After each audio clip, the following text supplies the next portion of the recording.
Okay, now that the divisional rounds of the NFL playoffs are out of the way, they're done, they're history. All you, with your predictions, if you predicted for these teams to go on, you're correct. The Eagles, Patriots, Vikings, and the Jaguars are going to the conference championship rounds.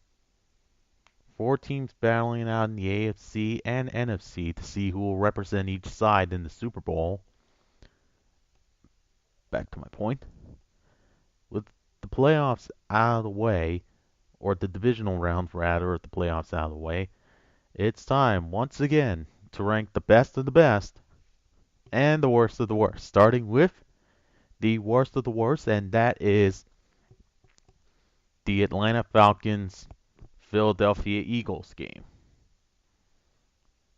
Man, this game, I don't even know what to say. I mean, low scores. Jake Elliott hits 5 field goals. No touchdowns for the Eagles. One touchdown for Matt Ryan and his crew, and a field goal.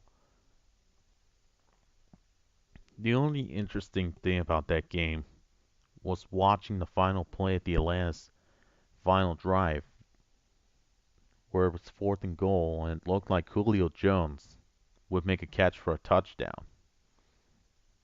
But instead, he was denied. That's the only interesting thing about this game. Other than that, it was just constant scoreboard watching and just wondering with a pure bored expression which team was going to edge it out for a victory.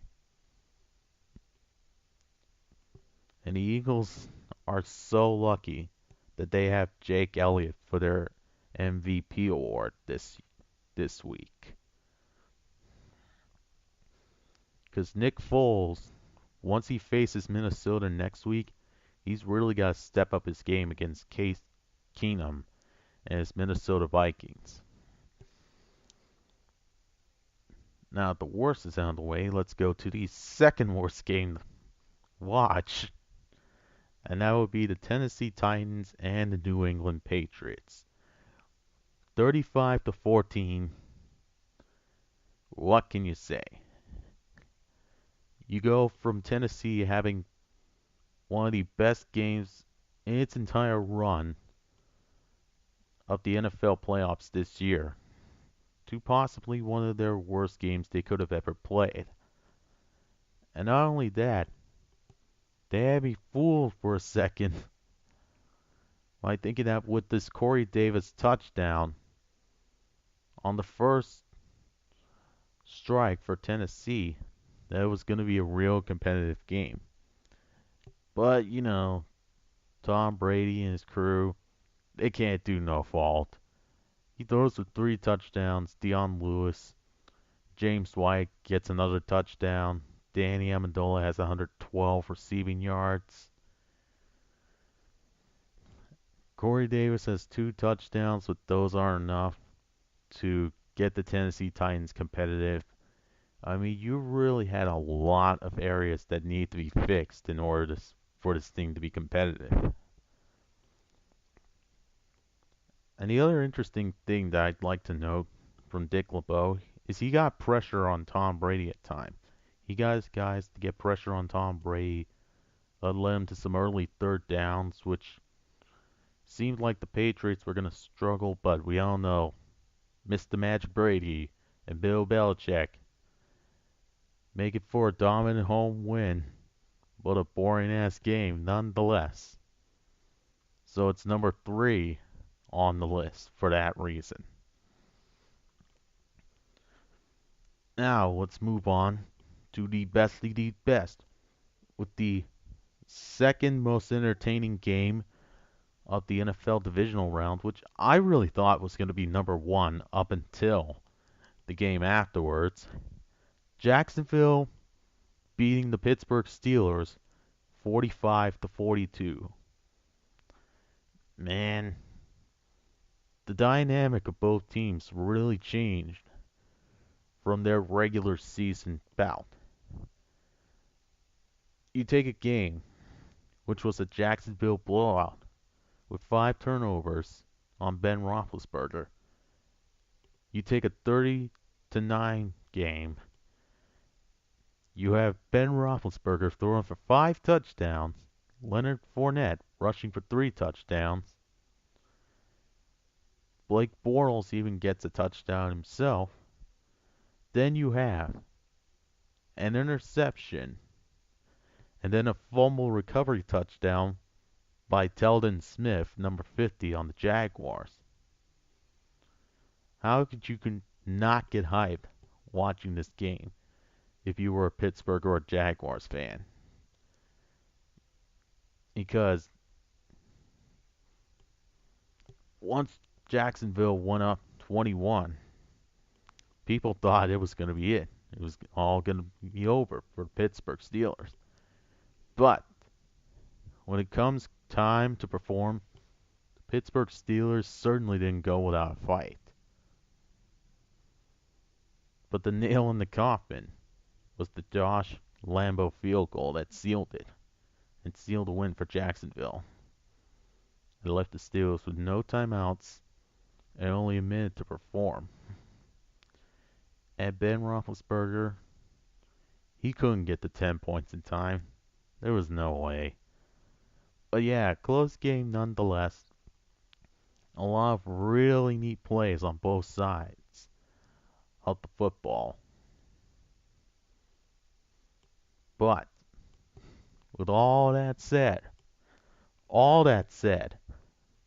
with everything that's come and gone, all the peanuts that have been eaten, all the meals at Fridays that have come and gone, cooked, uncooked, whatever, even dessert form, the number one game to watch in the 2017 Divisional Round was the New Orleans Saints losing to the Minnesota Vikings 29-24.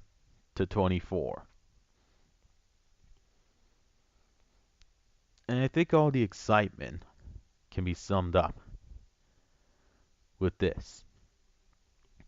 Now imagine you're the quarterback for the New Orleans Saints,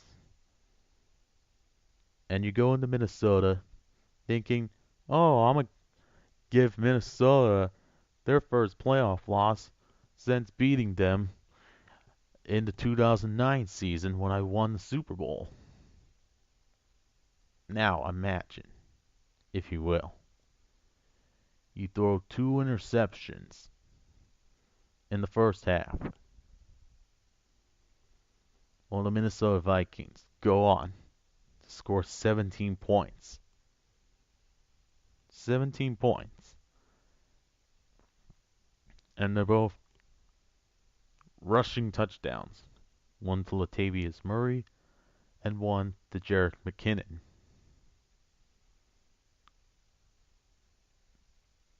Now, you lead what could possibly be one of the most stunning comebacks in the entire history of Saints football against the Vikings. You figure out their defensive schemes, you pick up on it, you get pressure on Case Keenum, you force him to throw bad passes that lead to interceptions, you get Alvin Kamara involved, and you get your receiving corps to step up when they need to. Now, 23-21, and you kick a field goal. You give the Vikings little time to basically do anything. They have one timeout. They have to get a field goal in less than 30 seconds. Now, Case Keenum on a 2nd and 10 or 3rd and 10 rather, decide to bring a bunch formation to the right. You get Stephon Diggs, who's running a streak in and out to the right. You have you have a Saints safety that wants an incompletion so bad they would risk it all for possibly one of the biggest moments in Vikings history. Stephon Diggs catches the ball and he goes for about 40 yards untouched into the end zone. And you have the whole Minneapolis section in an uproar with Case Keenum's late game fanatics. All because of one guy that could have made one play, but it led to a big moment. Big moments are what count in this game, people. And it's Case Keenum's last big moment that led to the win. It was the failure of the Saints for not tackling Stephon Diggs inbound, and it was the success of the play Case Keenum and his Vikings ran that ultimately eliminated the Saints from the playoffs. Eliminated them. With no chance now to go on to Philly and take on the Eagles. So, with the best and the best and the worst and the worst out of the way, let's break down the scenario. Jacksonville, heading into New England. Based on the performance of both teams, I expect this to be a very competitive game. 35 to 32. I won't say for which team, but just know that based on the competitive nature of these two teams, score will be close all the way. Now, as for the Vikings and Eagles, Case Keenum and his team really have an edge on the Eagles in this game, the NFC Championship. Don't expect them to get a blowout win in Philly, but expect the score to be 29 to 17 in their favor next week. And with that, I am 64 Beastie Man, beasting out. Until next time.